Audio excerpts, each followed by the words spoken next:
I was instilled with a duty for a very long time to honor my ancestors through achievement. And I was told from a very young age that the only thing your ancestors are interested in is achievement.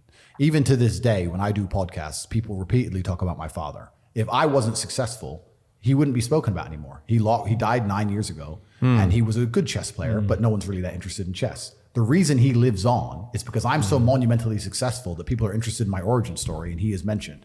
The reason I will live forever is because my son will be so monumentally successful that they'll talk about how he could have been such a perfect specimen of man, how he was raised, and they will mention me. If you give a shit about your ancestry, and if you give a fuck about your family, and you're not a selfish person, and you want them to exist out in the ether for reality, for the eternity of reality, it is your duty to be successful. That's why I got Dad to start the YouTube channel, because it's kind of commemorating you forever. People can look at that. Am I on my way? Not yet. 100 years left, bro. You've got loads of time left. But yeah, no, it's always there for people to look at. And it's like that version of my dad that I always saw, you know, and I wanted other people to experience that. Completely. So if you love your family and you love your last name and you're proud of yourself, then you have a duty to be massively monumentally successful, to show homage to your ancestors. I find it amazing. There are people out here today who are going to sit and say, oh, I'm sad, I'm too depressed, I don't want to work hard.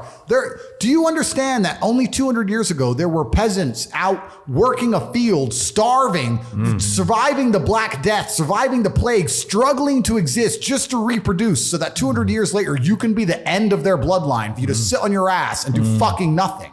You're like, well, you're a fuck up. You're fucking up your entire bloodline of your entire ancestry.